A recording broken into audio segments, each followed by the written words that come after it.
Hi, my name is Abby Waldman Delosier, and this is Vicki Karp. We are two ordinary citizens that are here to tell you that today in America, your elections are being stolen on a regular basis.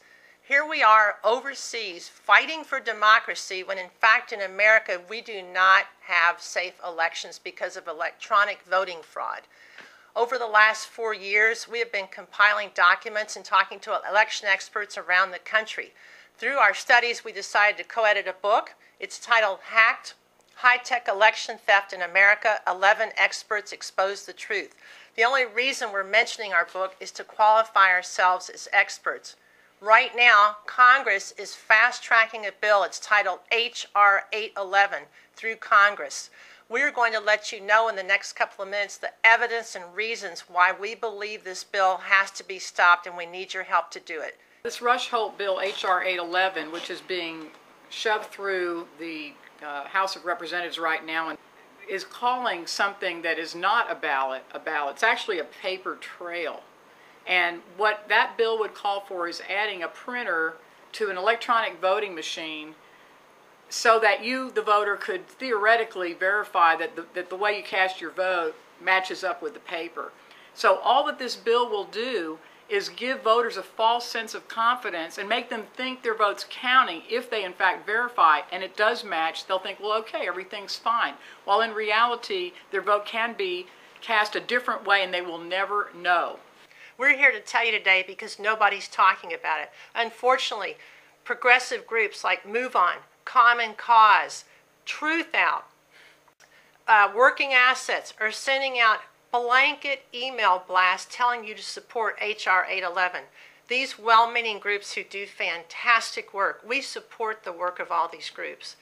But in this particular situation, they are all dead wrong, and we're here to tell you why. There has been so much information, so much documented evidence that has been brought forward in large part by groups such as Black Box Voting, Bev Harris, and others, and some of the computer experts that have been called in to look at real electronic voting equipment in Leon County, Florida.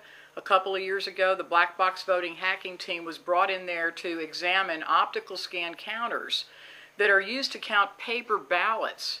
And it was found that within minutes, the memory card that holds all the vote totals could be switched out to hack and manipulate election. And the election official, Ian Sancho, who was there, who invited them in just to see if it could be done, was so shocked and so distraught because he said he would have certified those election results if he had not known that a hack had taken place. So that hack happened in Florida, and then the same team was brought up to Emery County, Utah in 2006, where they examined Diebold touchscreen machines with printers added. And what they found was that there are many computer programmers and security engineers out there who have looked at these, have been able to actually examine real election equipment with printers added. And what they've determined is there's such a sophisticated architecture for hacking that's been built into the software that it would be a simple thing to add a printer that would read the way you cast your ballot while the inside in the software is actually recording your vote a different way. Many computer programmers and security engineers who admire the abilities of sophisticated software to do jobs in all kinds of technologies and in different fields say, elections are no place for computers. We cannot trust them. And this bill, H.R. 811, would just add another layer of technology, which, by the way, is going to be a huge multi-million-dollar expensive taxpayer boondoggle to add to the $3.86 billion that the federal government has given the states to purchase these voting machines in the first place. And you know what? That's not the federal government money. That's our money that is being spent on these fraudulent voting systems. And now we are being expected to support this bill, H.R. 811, which will add yet another layer of technology, more taxpayer dollars. And so for what? So that the taxpayer and the voter will can lull themselves to sleep and say, oh, this piece of paper reflects how I voted just now. And then they're going to go home and think the election was just fine.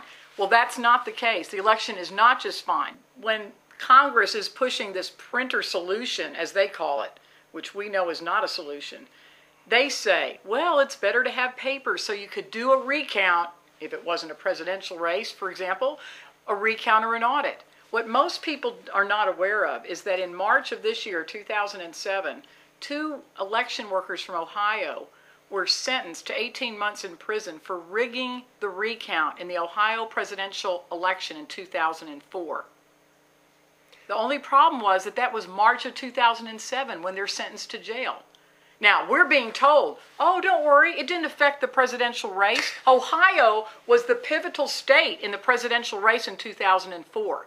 So when it comes to recounts and the stakes are high, they simply rig the recount. What they're not telling you is that there is legal precedence, that if you were to question, for example, in 2008, the presidential election, or any Senate or congressional race, what they're not telling you is that the United States laws mandates that you have to certify an election within so many days. So there isn't time and there isn't the money to do a recount. There's another critical point about H.R. 811. Congress is acknowledging with H.R. 811 that there's a problem with electronic voting machines, and they're offering this false solution of adding a paper trail. The only problem with that is, over the last several years, citizens cannot even get access to election data and ballots. So what good is this bill going to do? H.R. 811 mandates that you would have to sue and go to court for the right to recount the ballots. The truth is that with H.R. 811, election officials and corporations will be controlling the paper trail, not the citizens. Something very interesting that we have just found out about audits in major elections. In 2006, in the Florida District 13 race, that election was decided by 369 votes. But apparently, 18,000 undervotes were not recorded by people who came in and voted yet did not vote in that race, even though it was the most highly contested race in Sarasota County. Well, the losing candidate went to court and an audit was mandated. And the results of the audit were totally unsatisfactory to the candidate and are still in dispute right now. This is May 2007. Well, recently, what came to light but a letter from Electronic Systems and Software, the voting machine company whose machines were used in that election, a letter to the state election official dictating the terms of that audit. So we have vendors who are dictating the terms of audit in highly contested races. So we've got recounts that you can't trust, or they're too expensive to hold, or they're not allowed in presidential races. You have audits that are mandated by the vendors.